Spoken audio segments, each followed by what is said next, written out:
ಹೌದು, ಗೌರವಯುತ ಜೀವನ ನಡೆಸಲು ಮನೆಯೊಂದಿರಬೇಕು ಅನ್ನೋದು ಪ್ರತಿಯೊಬ್ಬರ ಕನಸು. ಅದೇ ವೀಕ್ನೆಸ್ ಅನ್ನೇ ಕ್ಯಾಚ್ ಮಾಡೋ ಖಾಸಗಿ ಫೈನಾನ್ಸ್ ಕಂಪನಿಗಳು ಹೌಸಿಂಗ್ ಲೋನ್ ಕೊಡ್ತೇವೆ ಎಂದು ಜನರನ್ನ ಬಲೆಗೆ ಬೀಳಿಸ್ತಾರೆ. ಸುಲಭವಾಗಿ ಅವರ ಬಲೆಗೆ ಬಿದ್ದ ಮೇಲೆ ಜನ ಅವರಿಂದ ಬಿಡಿಸಿಕೊಳ್ಳೋದು ಎಷ್ಟು ಕಷ್ಟ, ಏನೆಲ್ಲ ಕಷ್ಟ ಅನುಭವಿಸಬೇಕು ಅನ್ನೋದು ಈಗ ತೋರಿಸ್ತಿರೋ ಈ ಕಣ್ಣೀರಿನಲ್ಲಿ ಕೈ ತೊಳೆಯೋ ಕಥೆಯಲ್ಲಿದೆ ನೋಡಿ.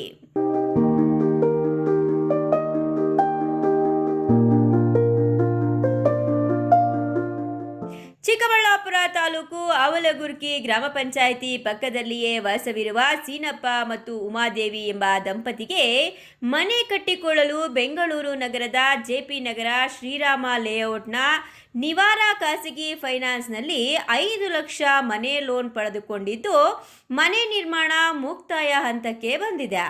ಅದೇ ಮನೆಯಲ್ಲೇ ಅಪ್ಪ ಅಮ್ಮ 2 ಮಕ್ಕಳು ವಾಸ ಮಾಡುತ್ತಿದ್ರು. ಈ ಮಧ್ಯೆ ಫೈನಾನ್ಸ್ ಕಂಪನಿಗೆ ಒಮ್ಮೆ 2.5 ಲಕ್ಷ ಮತ್ತೊಮ್ಮೆ 1 ಲಕ್ಷ ಸೇರಿ 3.5 ಲಕ್ಷ ಕಟ್ಟಿ ಇನ್ನು ಕೇವಲ 1.5 ಲಕ್ಷ ಮಾತ್ರ ಬಾಕಿ ಇತ್ತು. ಏನಾಯ್ತೋ ಗೊತ್ತಿಲ್ಲ.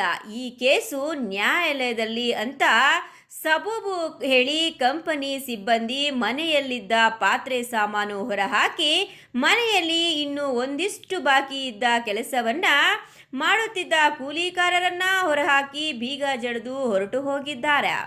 ಹೀಗೆ ಘಟನೆ ನಡೆದು 6 ತಿಂಗಳಾದರೂ ಮಾನ ಮರ್ಯಾದೆ ಗಂಜಿಕೊಂಡು ಯಾರಿಗೂ ಹೇಳದೆ ಬಚ್ಚಲ ಮನೆಯಲ್ಲಿ ಅಡಿಗೆ ಮಾಡಿಕೊಂಡು ವರಂಡಾದಲ್ಲೇ ಪಾತ್ರೆ ಸಾಮಾನು ಇಟ್ಟುಕೊಂಡು ತನ್ನ 2 ಮಕ್ಕಳೊಟ್ಟಿಗೆ ಇಕ್ಕಟ್ಟಿನಲ್ಲಿ ಜೀವನ ಸಾಗಿಸಿದ್ದಾರೆ. ಮಳೆ ಗಾಳಿ ಬಿಸಿಲಿಗೆ ಮೈ ಮುರಿದುಕೊಂಡು ಜೀವನ ಸಾಗಿಸುತ್ತಿದ್ದರೂ ಪಕ್ಕದಲ್ಲಿಯೇ ಇರುವ ಗ್ರಾಮ ಪಂಚಾಯಿತಿ ಪಿಡಿಒ ಆಗಲಿ ಗ್ರಾಮಸ್ಥರಾಗಲಿ ಅವರ ಕಷ್ಟ ಸುಖದಲ್ಲಿ ಭಾಗಿಯಾಗಲಿಲ್ಲ.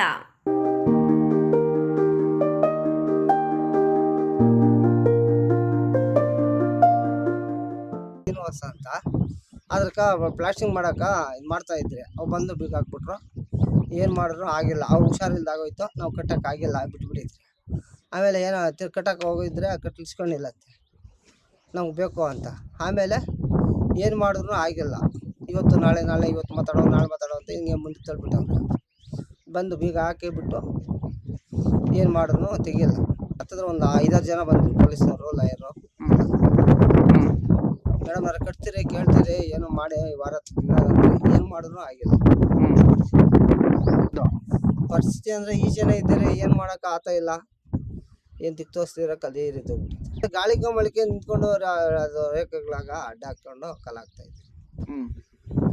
ಏನು ಮಾಡೋಕ್ಕೂ ಆಗ್ತಾ ಇಲ್ಲ. ನಿನ್ನೆ ತಮ್ಮ ತೋಟದ ಕಡೆ ಹೋಗುತ್ತಿದ್ದ ಸಮಾಜ ಸೇವಕ ಹೋಟೆಲ್ ರಾಮಣ್ಣನವರ ಕಿವಿಗೆ ಬಿದ್ದು ಮಾಹಿತಿ ಪಡೆದ ಅವರ ಮಗ 112ಗೆ ಕಾಲ್ ಮಾಡಿ ಪೊಲೀಸರಿಗೆ ತಿಳಿಸಿದ್ರು. ಪೊಲೀಸರು ಇಂದು ಅವರ ಮನೆಗೆ ತೆರಳಿ ಪರಿಶೀಲನೆ ನಡೆಸಿದಾಗ ಅವರಿಗೂ ಒಂದು ಕಡೆ ಕರಳು ಚುರುಕೆಂದಿದ್ದು ಕೂಡಲೇ ಗ್ರಾಮಾಂತರ ಪೊಲೀಸ್ ಠಾಣೆಗೆ ಬಂದು ದೂರು ದಾಖಲಿಸುವಂತೆ ಸಲಹೆ ನೀಡಿದ್ದಾರೆ. ಇನ್ನು ಈ ಸೀನಪ್ಪ ಉಮಾದೇವಿ ದಂಪತಿಗಳ ಮನೆಗೆ ಈ ಸ್ವತ್ತು ಮಾಡಿಕೊಟ್ಟಿರುವ ಪಂಚಾಯಿತಿಯಿಂದ ಇವರಿಗೆ ಮನೆ ಕಟ್ಟಿಸಿಕೊಳ್ಳಲು ಸಹಾಯ ಮಾಡಿಲ್ಲ. ಒಂದು ವೇಳೆ ಮಾಡಿದ್ದಿದ್ರೆ ಇವರಿಗೆ ಇವತ್ತು ಇಂತಹ ಗತಿ ಬರುತ್ತಿರಲಿಲ್ಲವೇನೋ ಗೊತ್ತಿಲ್ಲ. ಪಂಚಾಯಿತಿಯವರು ಮನೆ ಕಟ್ಟಿಕೊಡದಿದ್ರೆ ಹೋಗಲಿ, 6 ತಿಂಗಳಿಂದ ಮನೆ ಹೊರಗಡೆ ಜೀವನ ಮಾಡ್ತಿರೋ ಇವರಿಗೆ ಮಾನವೀಯತೆ ದೃಷ್ಟಿಯಿಂದಲಾದರೂ ಎಲ್ಲಾದರೂ ಜಾಗ ತೋರಿಸಿ ಜೀವನಕ್ಕೆ ಅನುವು ಮಾಡಿಕೊಟ್ಟಿಲ್ಲ. ಮಾಹಿತಿ ತಿಳಿದು ಪಿಡಿಒರನ್ನ ಮಾತನಾಡಿಸೋಣ ಎಂದು ಮಾಧ್ಯಮದವರು ಪಂಚಾಯಿತಿಗೆ ಹೋದರೆ ಅದು ಯಾವ ಮಾಯದಲ್ಲೋ ಮಾಧ್ಯಮದವರಿಂದ ತಪ್ಪಿಸಿಕೊಂಡು ಪರಾರಿಯಾಗಿರುವ ಘಟನೆಯೂ ನಡೆದಿದೆ. ಇಲ್ಲ, ಟೈಮ್ ಕೊಡಲಿಲ್ಲ. ತಿರ್ಗಾವಾಗ ನಾವು ಏನು ಮಾಡೋಕ್ಕೂ ಆಗ್ತಾ ಇಲ್ಲ. ಒಬ್ಬರು ಅವ್ರಿಗೆ ಏಕಾಏಕಿ ಬಂದು ಬೀಗ ಹಾಕ್ಕೊಂಡು ಹೋಗಿ ಅರ್ಧ ಸೀಟ್ಗಳು ಹಾಕಿದ್ವಿ ಸರ್. ಸೀಟ್ಗಳು ಮಳೆಗಾಳಿಗೆಲ್ಲ ಹಾರ್ಕೊಂಡು ಹೊರಟೋಗ್ಬಿಟ್ಟಿತ್ತು. ತಿರ್ಗಾವಾಗ ಹಂಗೆ ಇದು ಕಟ್ಟಬೇಕು ಅಂತಲೇ 2 ಲಕ್ಷ ಇಟ್ಕೊಂಡಿದ್ವಿ. 2 ಲಕ್ಷ ಕಟ್ತೀವಿ ಅಂದರೆ ಕಟ್ಟಿಸ್ಕೊಳ್ಳಲಿಲ್ಲ. ನಾವು ಬೆಂಗಳೂರಿಗೆ ಹೋಗಿ ಬೆಂಗಳೂರಾಗೆ ಹೆಡ್ ಆಫೀಸಾಗಿ ಕೇಳ್ಕೊಂಬಂದ್ವಿ. ಅವ್ರು ಕಟ್ಟಿಸ್ಕೊಳ್ಳಲಿಲ್ಲ, ಏನಿಲ್ಲ. ಅದನ್ನು ಎತ್ತಿ ಮನೆ ಮೇಲೆ ಹಾಕ್ತೀವಿ ಸರ್. ಮನೆ ಮೇಲೆ ಹಾಕಿ ಮನೆ ಕಟ್ಟೋದು ನೋಡಿಬಿಟ್ಟು ಅವ್ರು ಏಕಾಏಕಿ ಬಂದು ಬೀಗ ಹಾಕ್ಕೊಂಡು ಹೋಗ್ತೀವಿ. ಒಂದು ರೂಮ್ ಆಗಬೇಕು ಸರ್, ಇನ್ನೂ ಒಂದು ರೂಮ್ ಆಗಬೇಕು. ಇನ್ನು ಸಣ್ಣ ಪುಟ್ಟ ಕೆಲಸಗಳೆಲ್ಲ ಹಂಗೆ ಅವೆ. ನೀರು ಹಾಕೋಕ್ಕೂ ಆಗಿಲ್ಲ ಸರ್. ಮೋಲ್ಡ್ ಹಾಕಿ ನೀರು ಹಾಕೋಕ್ಕೂ ಆಗಿಲ್ಲ, ಏನಿಲ್ಲ. ಹಂಗೆ ಬೀಗ ಹಾಕ್ಕೊಂಡು ಹೋಗಿದ್ದಾರೆ ಸರ್. ಹಾವು ನಮಗೆ ಕಷ್ಟ ಆಗೋಗ್ಬಿಟ್ಟೆ ಸರ್. ಆಚೆ ಇರೋದು ಹಾವುಗಳು ಈ ಕಡೆ ಎಲ್ಲ ಸಿದ್ಗು ಜಾಸ್ತಿ ಇದೆ, ಹಾಗಾಗಿ ನಮಗೆ ತುಂಬ ಕಷ್ಟ ಅನ್ನಿಸ್ತೈತಿ. ಅದೇ 4 ಜನ ಮಲಗೋಕ್ಕೆ ಕಷ್ಟ ಆಗ್ತೈತೆ ಸರ್. ಇದು ಜಾಸ್ತಿ ಇಲ್ಲಿ ಸಿದ್ಗಿರೋದಕ್ಕಿಂತ ನಮಗೆ ತುಂಬ ಕಷ್ಟ ಆಗ್ತೈತೆ.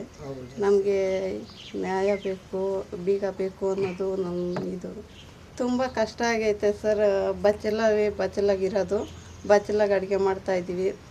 ಈ ನಾವು ಜಾಸ್ತಿ ಸಾಮಾನೆಲ್ಲನೂ ಕಳ್ಕೊಂಡಿರೋದೇ ಹೆಚ್ಚು. ಒಂದು ಸ್ವಲ್ಪ ದಿನ ಅದು ಒಂದು 14 ವರ್ಷದಿಂದ ದುಡ್ದಿದ್ದೂ ಇವಾಗ ಸುಮ್ಮನೆ ಜಾಸ್ತಿ ಕಳ್ಕೊಂಬಿಟ್ಟಿದ್ದೀವಿ ಸರ್. ಇವಾಗ ಕೇಬಲ್ಲು ಕಳ್ಸ್ಕೊಂಡು ಹೋಗ್ಯವ್ರೆ, ವೈರುಗಳು ಕಳ್ಸ್ಕೊಂಡು ಹೋಗ್ಯವ್ರೆ, ಪಾತ್ರೆ ಸಾಮಾನೆಲ್ಲ ಕಳ್ಸ್ಕೊಂಡು ಹೋಗ್ಯವ್ರೆ. ನಾವು ನೋಡ್ಕೊಂಡೇ ಇರೋಕ್ಕಾಗಲ್ಲ, ಕೂಲಿ ಮಾಡ್ಕೊಂಡು ತಿನ್ನೋರು. ನಾವು ಮನೆಗೆ ಕೂತ್ಕೊಂಡಿದ್ರೆ ಆಗಲ್ಲ, ಒಬ್ಬರು ಮನೆಗಿರಬೇಕು, ಒಬ್ಬರು ಕೆಲಸಕ್ಕೆ ಹೋಗ್ಬೇಕು, ಹಂಗಾಗೋಗ್ಬಿಟ್ಟೈತೆ sir.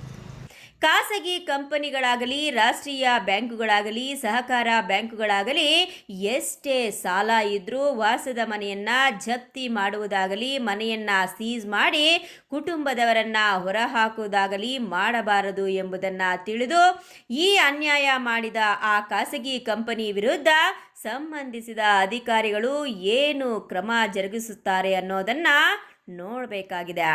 Nayanahalli Narasimhamurthy, CTV news, Chikkaballapur.